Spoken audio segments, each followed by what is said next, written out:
우선 고 백남기 선생 부검 영장 관련된 건입니다.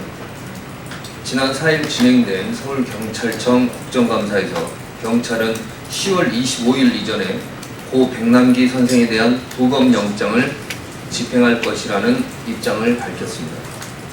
그러나 법원의 영장 발부 조건이었던 유족과의 협의에 대한 질문에는 지속적으로 유족과 협의하겠다고만 말하며 답변을 회피하였습니다.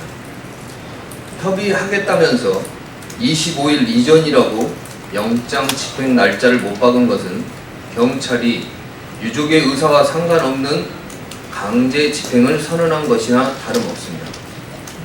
대응 지침을 어긴 직사살포에 법원의 영장 조건을 무시한 강제 집행까지 경찰의 과도하고 부당한 공권력 행사는 더 이상 용납할 수 없습니다.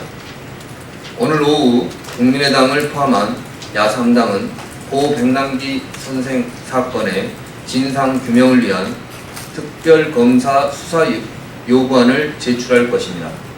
또한 경찰이 법원의 영장 발부 조건에 충실히 따를 것인지 스스로 법 질서를 위반하는 결정을 내릴 것인지 예의주시할 것입니다.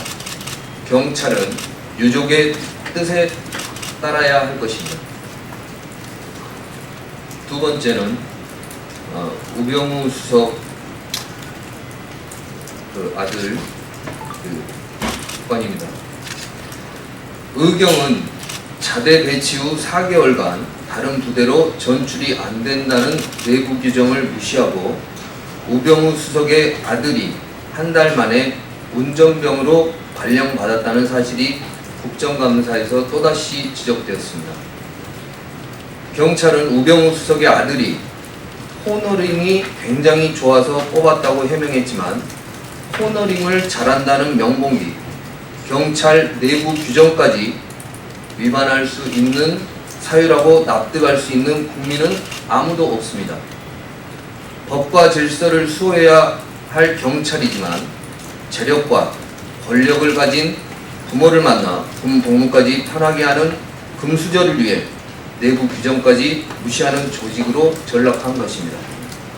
국민이 아니라 권력에 충성하고 있는 일부 경찰이 일선에서 경무에 시달리고 있는 경찰의 명예에 먹칠을 하고 있는 것입니다. 다음은 한미약품의 정보 유출 의혹입니다. 지난 29일 한미약품은 미국 제넨텍사와의 1조 원 수출 계약 소식을 장 마감 이후 공시했습니다. 다음날 아침 개장하자마자 한미약품의 주가는 5% 이상 급증했으나 이때 베링거 인게라인사와의 수출 계약 파기가 공시되면서 주가는 18% 하락하게 되었습니다. 문제는 하루 만에 호재와 악재가 연이어 공시되는 바람에 공시만을 믿고 투자를 결정한 개미들만 막대한 피해를 떠안게 되었고 때마침 공매도 규모도 평소의 21배나 폭증했다는 것입니다. 누가 봐도 한미약품이 인위적으로 공시 시점을 조정하고 내부 정보를 유출한 것은 아닌지 의심할 수밖에 없는 상황입니다.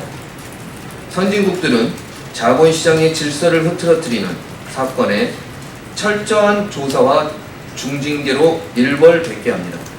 주식시장이 투자의 장이 아닌 투기판이 돼버리면 경제 시스템에 대한 신뢰마저 무너지는 재앙이 오기 때문입니다.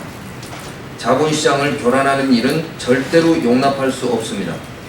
국민의당은 한미약품 공매도 사건에 대한 사정당국의 철저한 조사와 책임자 징계를 촉구합니다.